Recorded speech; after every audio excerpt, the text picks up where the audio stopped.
Driving FDI, Connecting Europe and Middle East, representatives of the governmental agencies Greece, Cyprus will discuss the ongoing unifications of countries with the same goal, to create the strongest economic region in the world.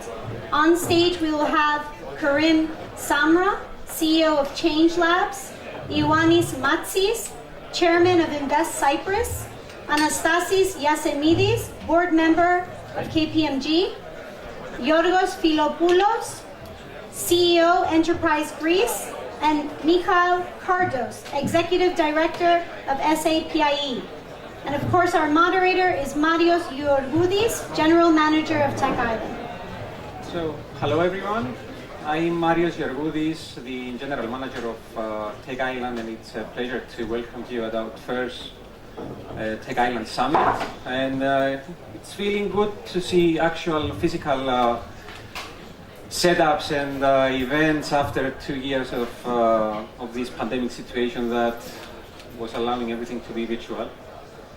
We have together with us online two gentlemen, Mr. George Philiopoulos from Enterprise Greece and also Michael Kardos from the Slovak Alliance for Innovation and Economy. Of course, the topic of this panel is regarding driving foreign direct investments. Investments, including foreign direct investments, plays an important role in determining a country's economic prospects. Of course, FDI contribute to the economic development of the host country in two main ways. They can include the augmentation of domestic capital and the enhancement of efficiency through the transfer of new technology, marketing and managerial skills, innovation, and best practices. FDI creates new jobs and more opportunities as investors build new companies in foreign countries, and this can lead to an increase in income and more purchasing power to locals, which in turn leads to an overall boost in targeted economies. In small economies like Cyprus, Greece, and Slovakia, the importance of FDI is much higher as it can create a much bigger impact with spillover effects rather than bigger economies. Without any further ado, let me introduce the five speakers of this panel. We have Mr. Ioannis Matsis, who is the chairman of Invest Cyprus and a serial entrepreneur, as well as he has founded his company in 2008.9, and afterwards, until a year ago, he was the CEO of, I think now it's the biggest bank in Cyprus, Hellenic Bank. We have Karim Samra, which is a serial entrepreneur as well, and he helped in launching successful youth entrepreneurship programs in Egypt, Jordan, and Lebanon. And he built long-term partnerships between public and private sector players, local, international, to finance educational opportunities for thousands of youth and to fund some of the region's most exciting impact startups. Tasos Yasemidis, he's leading the Corporate Services and Global Compliance Management Services Department at KPMG. He's responsible for the microeconomic and macroeconomic analysis of Cyprus, European and international economies, and for providing economic, financial, and tax system analysis and data to potential foreign investors. Yorgos Philiopoulos is the CEO of Enterprise Greece, which is the National Investment and Trade Promotion Agency, and he has a long experience in serving in the public sector and at his own businesses. And last, we have Mikhail Kardos, who has more than 10 years of experience working for business, state administration, and NGOs, and he has been dedicated for supporting Slovak companies in export activities as head of exports at Sario. So, welcome, gentlemen, to this panel. Thank you. I will go first to Mr. Matsis. Based on a study by UNCTAD, as for the barriers that are affecting the FDI directly, more than 90% of all regulatory changes that affected FDI during the last 20 years, they were aimed at promoting rather than restricting foreign direct investments. As an entrepreneur yourself and as the chairman of the front runner in attracting foreign direct investments in Cyprus. Which are the main regulatory barriers that Cyprus faces and the government needs to intervene in order to create a package that can compete the continuous competition by other jurisdictions in order to have the environment to attract and foster foreign direct investments? Thank you very much. One, two.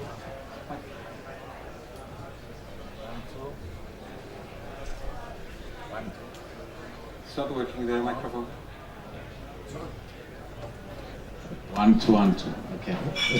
Thank you, Maria. Good morning, all. Very nice to see you here. Maria, allow me to thank you for inviting me to be a panelist on this esteemed panel. Allow me to make two complimentary comments on your opening. Very nice to be here after so many years in lockdown. Not only to meet physically, but to be on the beach in a festival. Congratulations for the very good organization. Thank you. It's a tech island, so we have to be next to the beach, actually. It's a tech island. The second thing is, it's not only foreign direct investment. Foreign direct investment is usually associated with injection of investment that comes from abroad.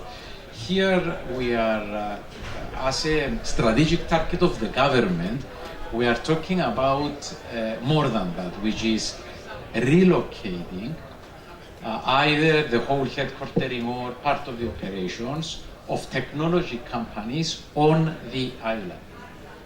That's substantially, a bigger ask than just foreign direct investment, and I want to make that clarification.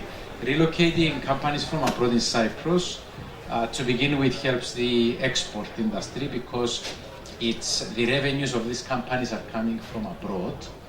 And that's very important because it's export-driven business. And then most importantly, the staff of these companies are based in Cyprus, get paid in Cyprus, spend in Cyprus, so they get the income from abroad, but they spend it in Cyprus. Schools fill up, supermarkets fill up, restaurants fill up, rentals of houses or purchases of houses, and that creates a constant injection in the economy because it's not the one of foreign direct investment, but it's a monthly salary that is getting paid from the side.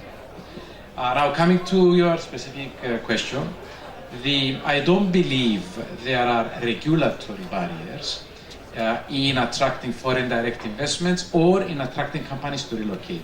I do believe there are legislative changes that are needed, but also a lot of policy changes, including procedures of our country. And as I was saying earlier at my keynote, this government is here trying to ensure that it follows on the strategic target to attract companies and to make all the necessary policy changes that are required. What are those? To begin with, one significant change that has been implemented is in taxation, where the local tax, as we very well know, is 12.5%, but also the new IP regime, which allows for an additional tax break, effectively bringing a tax rate down to 2.5% for any royalties arising out of intellectual property. So tax is one angle of it. One most important angle of it is the human capital. And companies that tech companies and communication companies that want to relocate to Cyprus will have a problem if they only hire locally.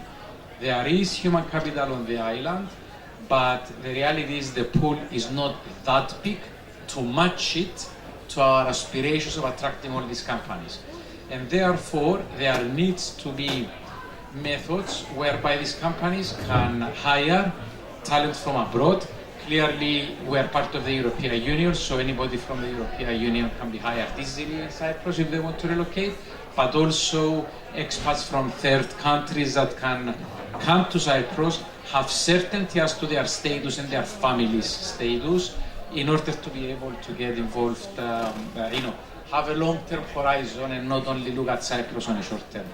and changes have been implemented. The government has announced a fast-track mechanism whereby companies can bring in expats from third countries, and new changes will be implemented very soon, will be announced, that will make this process even easier. So I would say, if I have to focus on two, because there's other panelists that need to speak, I would say these are the two most important changes that have been implemented and will continue to be evolving in order to ensure that Cyprus become a technology hub. Thank you. Thank you, Yannis. I will move to the counterpart of Greece, to Mr. Filiopoulos. A recent study in Greece showed that 70% of CEOs, they express that economic growth will come from technology companies that will relocate to Greece. We saw recently the examples of big technology companies like Microsoft, Amazon, and Cisco to relocate to Greece and to make big investments in the Greek economy. As Enterprise Greece, what were these changes that enabled companies to invest in Greece? Thank you, Mr. Georgoudis. First of all, I would like to thank you for inviting me to this panel with such great panelists. And secondly, I would like to apologize to my fellow panelists because I haven't been able to attend to be there in Limassol. I'm in rainy Athens, but I had a personal emergency that didn't allow me to fly yesterday. Now, regarding your question, over the past years, Greece has undergone a profound economic transformation. It has reoriented itself to global markets. It has attracted record foreign investment, and it has achieved record export growth. Greece has also developed a vibrant startup ecosystem that is now maturing, and it is drawing international investment. An important element in the equation is Elevate Greece, the platform that supports startups, and has been planned and created by Deputy Minister Mr. Dimas and his team. Now, since coming to office in 2019, the Greek government has been stepping up the country's reform efforts, and it has created a business-friendly environment.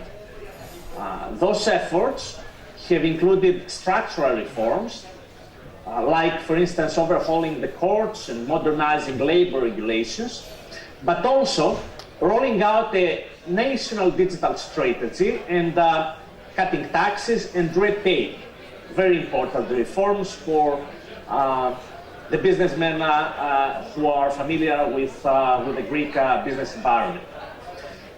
Just to mention a couple of examples, the Greek government cut corporate income taxes down to 22%. It slashed the tax rate on distributed dividends in half, and it has reduced social security contributions. We have also introduced a new tax incentive scheme and regulatory changes that promote research and development. Now, at the onset of the coronavirus pandemic, the Greek government rapidly implemented a new e-government platform and put hundreds of services online. At the same time, we at Enterprise Greece, along with other entities, public entities, have been helping the digital transformation of the economy by offering training and digital events to Greek businesses. Greece has also invested in its digital infrastructure through a number of initiatives. That has included a national campaign to build out broadband networks, and I do believe that we are one of the first countries in the world to begin licensing 5G spectrum. Last but not least, Greece has an excellent pool of human talent that has become increasingly recognized by major multinationals in particular, and tech companies in general, because the names that you mentioned at the beginning are major ones, but they are just the tip of the iceberg. A pretty sizable tip, but still the tip of the iceberg, because we have a pretty large base of smaller companies that have become active in the recent past in the technology sector. Thank you, Yorgos. I will move a bit north from you. We'll go to Slovakia. Michal, Slovakia is doing extremely well in attracting investments in innovative companies, and we see a lot of initiatives, including the Innovation and Technology Fund, along with other initiatives to boost the innovation sector. How important is the presence of associations such as SAPIE for the creation and boosting of an industry, and which are the main pillars that the country needs to follow in order to achieve that? Thank you, Marius. Good afternoon to Cyprus. Still, I would say good morning in Slovakia. First of all, thank you very much for having me here today. Well, it's a shame I cannot be with you in Cyprus because the weather is much better in Cyprus than in Slovakia. And I'm pretty privileged and honored that I can be with these distinguished guests on the panel.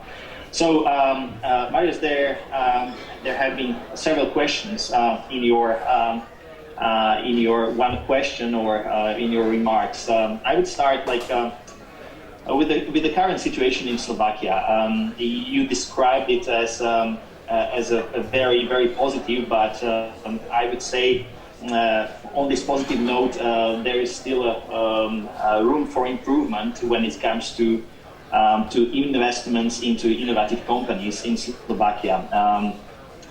There are some really good initiatives that aim at helping the whole ecosystem.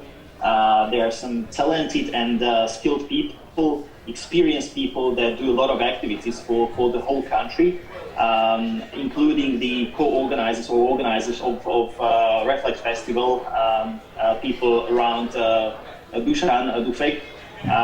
They also do a lot of activities in attracting investments and capital that is being invested into different startups and innovative companies. We have some very, very good examples when it comes to some success stories, and previous speakers and Mr. Ambassador Škoda he mentioned examples like ESET or Sajik or Slido. That was the last one. Slido was bought out by Cisco quite recently, and that's another very interesting success stories. What we see as very important when it comes to cooperation or investments in Slovakia into innovative companies, the cooperation between public and private sector. Of course, we do represent the private sector, or we are somewhere in between the private and public sector. But I have to say that the private sector itself is not able to do the whole work, and in this term, the public sector needs to be involved, and the cooperation is inevitable. I have to say, on behalf of SAPIE, we are one of the initiatives, or we are one of the organizations that advocate also for better innovation policy. So we are trying to set the framework for innovative companies, for innovation ecosystem in Slovakia, and also for maybe larger scale investments into innovative companies. You asked about the main pillars that are necessary for a healthy, innovative environment, and what we advocate for in Slovakia is there are three main pillars that I would like to touch upon. The first one is definitely talent, and that has been already discussed among other speakers. A vibrant startup, scale-up, or innovative ecosystem need a copious source of talented individuals. Therefore, talent has to be fostered. What we have witnessed in Slovakia, and that's a great problem, is a great brain drain over the last couple of years. And we are trying to reverse the situation. We are trying to talk about the talent. There are several initiatives that are aiming at bringing back the talent from abroad. The expats, and as well as we are having a lot of discussion with our government about bringing talent from the third countries, and that was also mentioned. What is also important when it comes to talent is according to us, is entrepreneurship education for children and youngsters. Without that, we cannot move forward. Then there is also training for the general public by companies, encouraging students to start a business. There is a lot of business universities in Slovakia, but what they lack somehow they lack a greater support for encouraging students to start their own business. And maybe the very last point on talent is as we see it, is fostering the creation of creative spaces and fab labs that would allow the creative people or some talented, skilled people to develop their ideas or their projects. The second pillar I'd like to touch upon very briefly is the whole ecosystem. We are advocating for creating better ecosystem. Startups, scale-ups, and innovative companies are embedded in a system of interdependent actors and relations supporting value creation. Next to these startups and scale-ups, there must be some other actors participating in the ecosystem, such as universities, definitely government, funding organizations, support organizations, research organizations, service provider organizations like legal, financial services, and so on, and also large corporations. That's a very important part of the whole innovation ecosystem. This last category includes large international tech companies that bring a different quality to the ecosystem than traditional corporations. They attract the best IT talent, bring professionalism, create employment opportunities for, let's say, maybe failed startup founders. They are often a source of new startups. When talking about the ecosystem, we also have to talk about, for example, public procurement the best situation if some proportion of a procurement budget is spent on startup delivered goods and services. Or when talking about ecosystem, we need to foster open innovation or foster spin-offs. So that's on the ecosystem. And maybe the third pillar would be, from our perspective, on what we are trying to advocate for is policy or regulatory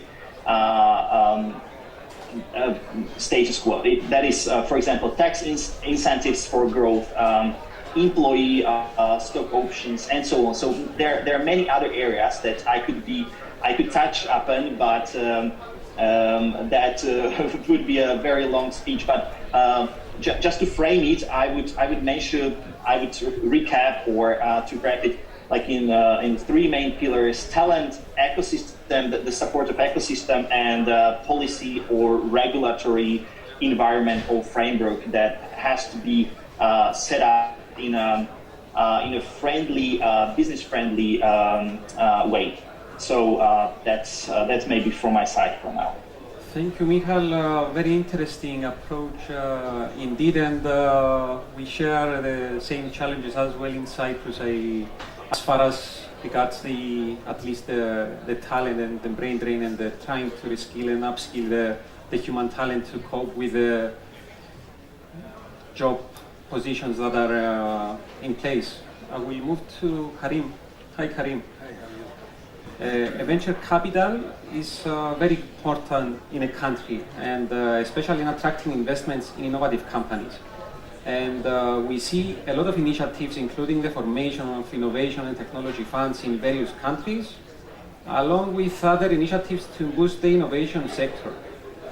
How important is the presence of a strong VC ecosystem for the creation and then boosting of an industry?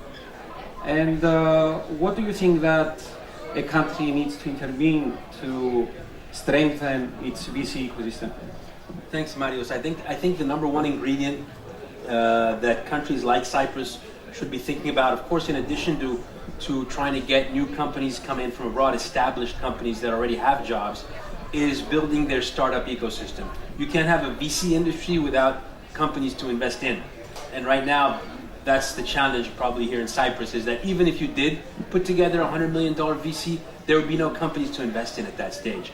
A lot of the companies coming into Cyprus now are established, they're successful, maybe they're from Russia, they're from other countries, they're coming for the reasons that you discussed. There's tax benefits, there's quality of life benefits, they're bringing employees, and they're starting that process of turning Cyprus into a larger economy maybe.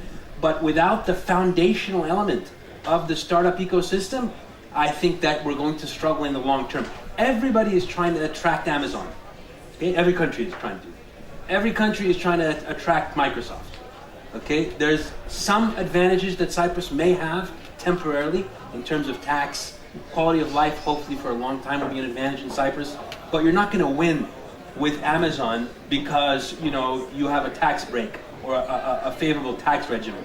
You need to build a long-term potential and competitiveness of Cyprus by investing on the ground in your startup ecosystem.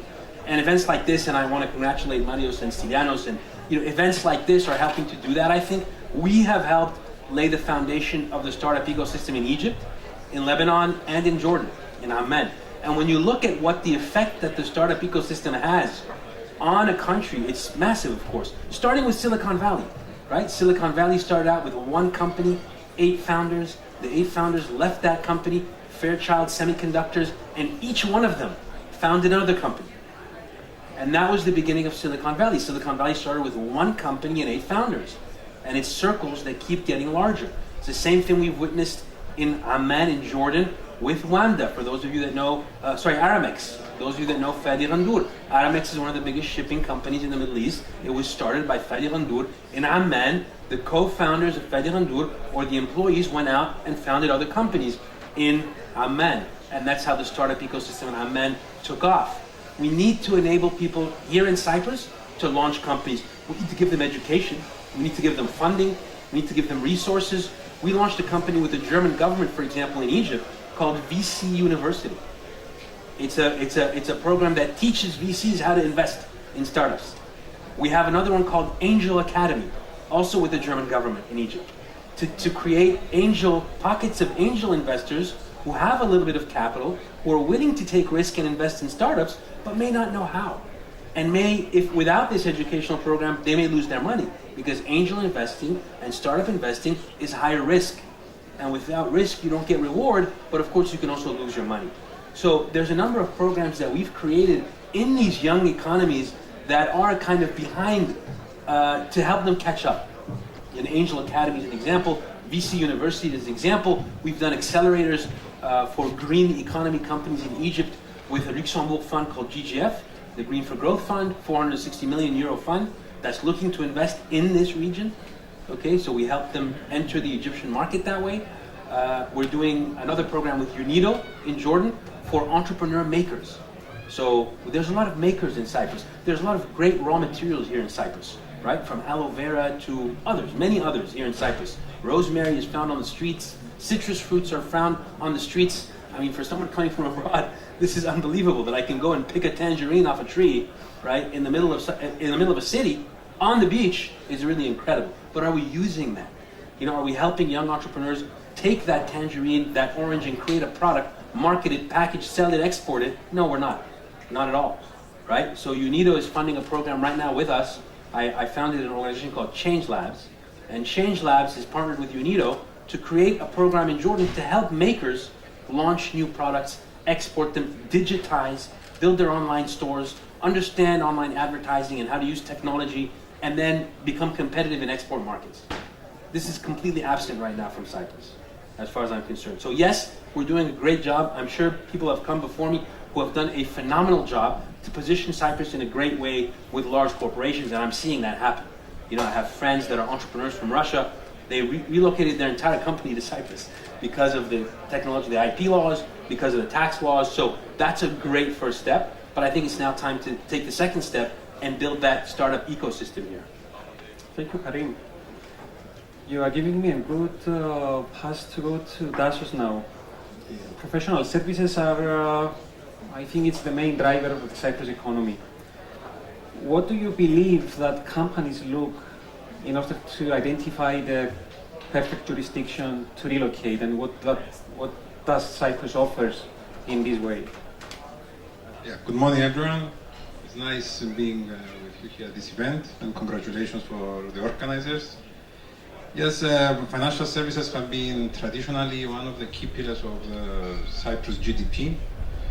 And during the recent years, the sector had to adapt and adjust to the needs of the investors, of the entrepreneurs, and of course of the local community, both in terms of incorporating most of the service providers' technology into the services that we are providing, in terms of audit, compliance, and so forth. And secondly, we need the service providers to adjust the portfolio of services that are being provided in terms to being able to support the companies technologically wise, first of all, and in terms of the changes in the global economic and political environment. Considering what a company or entrepreneur will look into a jurisdiction, first of all, what is very important is to have a stable economic and political environment, a good geographic location in terms of connectivity and having access both to the human capital but also to secondary markets and funding. Of course, it is the tax system and the legal system. Tax rate is one important, let's say, factor of considering when you are relocating to a country. The tax incentives is not the only factor because we are moving towards substance and more transparency in terms of the financial sector. The other thing that is being considered is the easiness of doing business here in Cyprus, and at this point I would like to mention that the fact that Cyprus will be granted by a substantial amount of money from European Union in accordance to the Resilience and Recovery Plan. We have one big project of restructuring and reforming the companies law here in Cyprus. It has been very long time since the last time that we did that. There is a tax reform that is coming in. The last one was in 2003.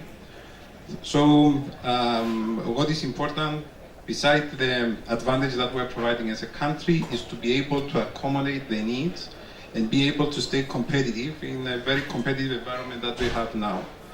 Additionally, one entrepreneur will consider the easiness of transferring employees here in Cyprus, working visa, immigration issues, and also issues in terms of the family, the quality of life, the healthcare system. We have the big reform here in Cyprus, so it's something that is taken into consideration. And of course, the facilities, the schools, the education that can be provided to the children and so forth. As we have seen in the recent, let's say, months, more companies are interested in terms of relocating in Cyprus, the so-called headquartering that is being promoted by all service providers and of course Invest Cyprus and the government. And hopefully with the new measures that are going to be announced in the near future, first of all, we will be able to attract companies and establish here in Cyprus, and secondly, as well said, to create by ourselves a long-term, let's say, strategy and a level of companies that people can invest and have these venture capitalists being interested here in Cyprus. Thank you, Dassos. Indeed, we don't want to be left behind, and so we need to start implementing changes in order to achieve that. We'll move back to Yannis. Cyprus is positioned exactly in the middle of Middle East, Africa, and Europe. Our location is also highlighted by the instability of countries of the region, and during the last year we saw companies from these countries to relocate to Cyprus. As Invest Cyprus, how do we capitalize on our location, and what are the strategies that we are following in order to attract companies from the region? Thank you, Maria. It's not just instability, though. It's not the stability that makes people leave and come over here. Cyprus is a European country. It has a very good geographical location. It has a high level of professional services, generally low operational costs if you want to relocate here, has a high quality of life, common law and European law, European regulation. All of these are reasons why a company from not an unstable region, Israel, right, will move to Cyprus. At the same time, the unfortunate events of Lebanon have expedited, if you like, including the recent changes in legislation that allow foreign companies to bring non-EU expats on the island, because that's important. That didn't used to exist and now exists, and it will become even better. Have expedited, if you like, the focus of Lebanese companies to relocate to Cyprus. And our job is to try and communicate to them what the advantages and disadvantages of the island are. So communicate, but also to hold them by the hand and try and help them in their quest to go through the various processes that is required to create an establishment in Cyprus. So, thank you. Thank you, Yannis. Yorgos, Greece is not far from Cyprus, and it's also physically connected to the rest of main Europe. Are there any specific activities that Greece is doing in the MENA region, and how are you bridging Europe with the MENA region? Mario says, as you said, Greece is not far from the MENA region, and it has, like Cyprus, it has always enjoyed warm relations with its Middle East and North African neighbors. And in recent years, that relationship has deepened. We view Greece as the gateway between Europe and the Middle East, and as a hub to the wider region. In the recent past, Greece has undertaken a growing number of trade and diplomatic missions to the Middle East and North Africa. Just to give you a very recent example, I was in Libya a few days ago, and in the past month we hosted a business delegation from Saudi Arabia. We have also deepened trade and economic ties with Egypt, Israel, the United Arab Emirates, Qatar, and other countries in the region.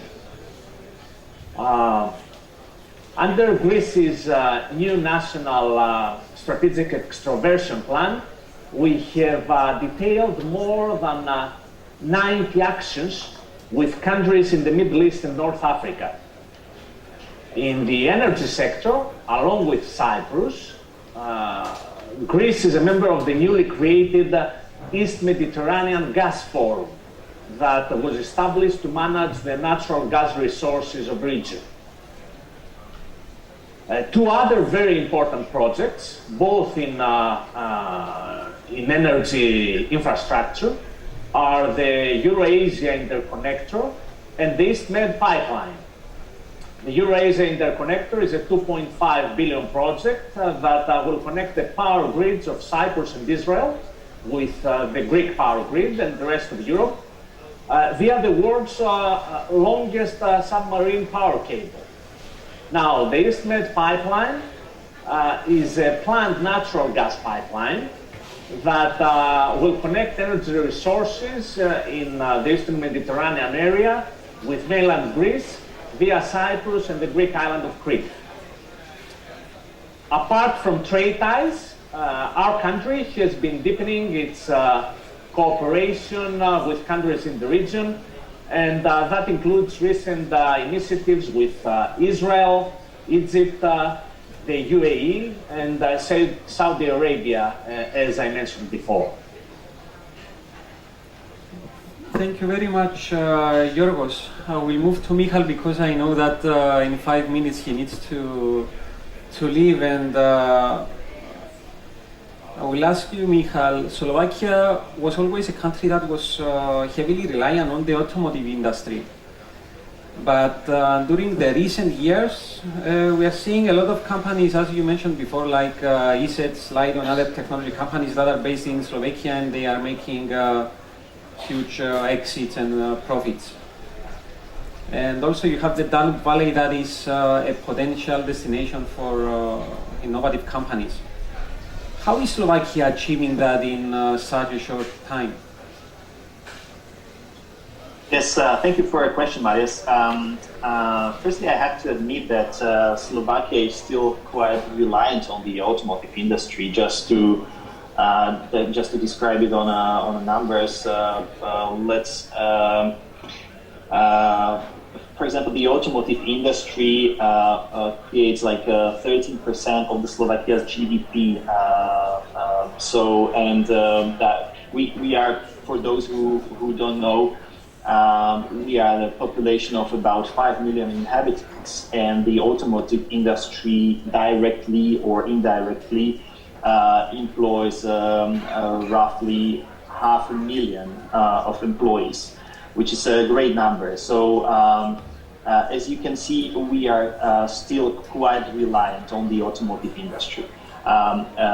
However, some 20 years ago, I have to say that the automotive industry in some way saved our economy, and in Slovakia, since we were able to attract 4 major car producers. At the moment, we have VW Group, Volkswagen, Peugeot, Citroën, Kia, and Jaguar Land Rover in Slovakia.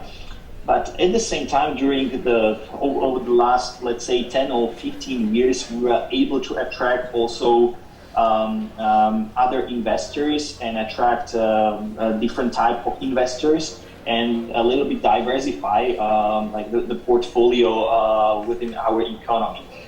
We managed to attract big tech companies, like big corporations, including IT or telco companies, including AT&T, IBM, Dell, HP, Cisco, Oracle, and so on.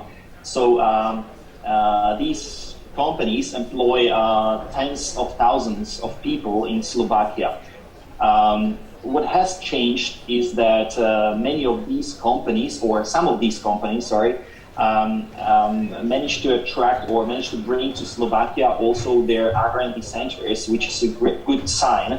And they are creating higher added value within these companies. And there is an interesting link between these big tech corporations and I would say also a startup or innovative ecosystem. In my previous speech, I mentioned that big techs are really important for the economy, also in relation or regarding the support for the startup community, and I would say that it goes hand in hand. So I think this is one of the factors that we were, I would say, maybe in some way lucky enough, or also capable of attracting these big techs. Nowadays, the situation you mentioned, Danube Valley. At the moment, yes, we are looking at our neighboring countries like Austria or Czech Republic that are, I would say, like natural partners for us, and we want to create better synergies with these countries and to create, let's say, a tech hub that we would call Danube Tech Valley.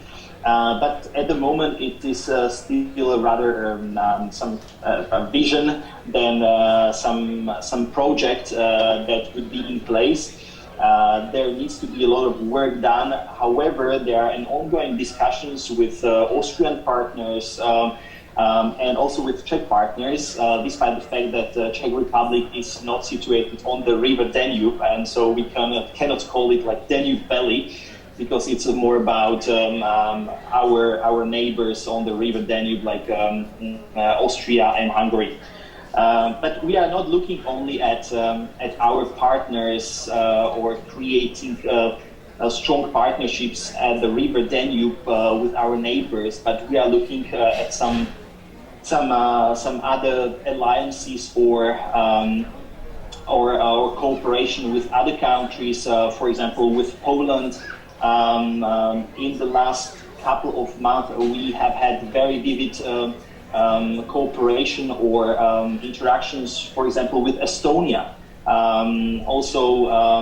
We are trying to implement some best practices. For example, from Estonia and Slovakia, we just quite recently we established a new position of Chief Innovation Officer in Slovakia, which is for the first time, and that's a very big sign that the innovation and the innovation ecosystem is getting a lot of support also from the government and the government itself. I mean, our Prime Minister is trying to create strong links and relationship with other potential partners, as you mentioned, Danube Valley in Austria, or also in other partners in the region. So that's a very good sign. So that's it basically. Thank you, Michal. Thank you very much. Karim? Thank you very much, Marios. So as you mentioned, I have to leave. I do apologize. So I wish you a fruitful discussion and also the whole festival. Thank you, Michal. Good luck. And we hope to see you physically next time. Hopefully it will be feasible for me. So thank you very much for inviting me and having me. Have a good day. You too. Karim, you have advised senior government officials on fiscal reform and public-private partnerships. How important is the quick adaptation of a country in following regulations to enable the growth of technology, and what is the impact that it can have to the economy? Very important and high impact. Simple as that. Yeah. Excuse me. So it's important, obviously, to work to bring the public and private sector together, right? I mean, and that's what's happening here with Invest Cyprus, of course. But I think the private sector here in Cyprus needs to take more of a responsibility here. I think the private sector globally has to take more responsibility for what's happening to the world in general. But that's another topic that I'll be talking about on Saturday. But I do think the private sector has an important role to play when we run our programs that I mentioned. You know, we have private sector players that come in and fund them. So Orange Telecom, for example, is one of our funders. Blom Bank Lebanon is one of our funders in Lebanon. So the private sector comes in with the public sector, with the government, and creates these unique opportunities to help entrepreneurs launch companies, right? I think that's the bottom line. I mean, it's critically important for these actors to come together, even sometimes foreign governments. So, you know, I work with the Dutch government, I work with the Swiss government, okay? And all of them are willing to support entrepreneurship in other countries. It's part of their national strategy, it's part of their foreign policy, whatever. It doesn't matter to me. I take the money and I put it to work. And so, you know, I think we need to do the same thing here in Cyprus. We need to take European Union funding where we can get it. I'm sure that's already, you said, under process. We need to take funding from individual countries in the European Union who are supporting entrepreneurship in countries and regions like Cyprus. And we can create amazing programs for young people and accelerators and incubators. We can do training even at universities. So one of the things I did was I used public funding and private funding to create universities are very late to the game. Okay, very few universities are actually teaching entrepreneurship, if you know that, right? Some of the more advanced universities abroad, like Harvard and MIT, now have their own in-house accelerators, right? D-Lab, etc. So they're doing accelerators in the university for their own students, but they still don't teach entrepreneurship, or rarely do they do that. Here in Cyprus, we're behind. And so what I did, and in Lebanon and Jordan, so what we did, we teamed up with the government, with the private sector, and we created an entrepreneurship program for university students that would teach them how to do entrepreneurship by letting them try it, by giving them the opportunity to try it while they're still in university, while they have nothing to lose, while they have a little bit of time and more appetite for risk. And so that was a program that was very successful. In Lebanon, we were in 60 universities. In Egypt, we were more than 100 universities. In Jordan, we were about 30 universities. So, you know, very successful programs. that again act at the very, very beginning of the pipeline, where you wouldn't expect entrepreneurship yet, or you don't see it yet, or you don't teach it. I mean, look, you can teach entrepreneurship to high school students. You can. They will learn it. It's not that hard, right? But at least we did with university. I mean, and again, we use public funding for that kind of thing. So it's very important, I guess. Yeah, actually you are very right, because in discussions that I have with friends, I always say that, okay, for universities you need to have entrepreneurship programs, but you also need to have this from high school, to start from high school, and investing in learning the young generation to be entrepreneurs and not too afraid of risking. Yes. And trying it, it's like riding a bicycle at the end of the day. You can read about riding a bicycle for ages. That doesn't make you an expert at riding a bicycle. The only thing that's going to make you an expert is actually getting on the bicycle. So, I think we need to help younger people get on the bicycle more often. You're completely right. If that makes any sense. I will go to my last question to Dasos, a question that also Yanis might elaborate on. Technology is becoming part of the financial services through digitalization and not only. We see new technologies such as blockchain to rapidly grow, and in this direction we saw recently in Cyprus that it was drafted legislation regarding blockchain and digital assets. What do you think is the future of the sector, considering the changes in the globe and in terms of business financing?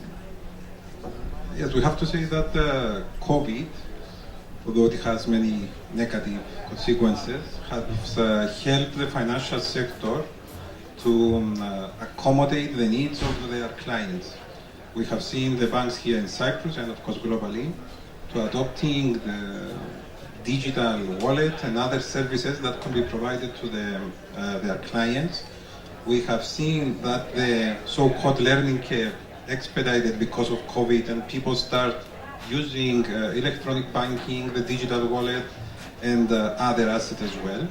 But we have to also mention that here in Cyprus, for the first time, we have in the legislation, it allows the registration of crypto asset service providers. That was a legislation that has been changed by CISEC because of the 5th directive of European Union about AML. We are going to have the 6th one. That's why I'm saying that things are changing quite quickly in terms of regulation. And the other thing which is very important, we have seen this draft legislation about the application of blockchain and other technology relating both to the electronic signature of contracts, the use of electronic documents that will assist Cyprus and the government to make procedure more efficient.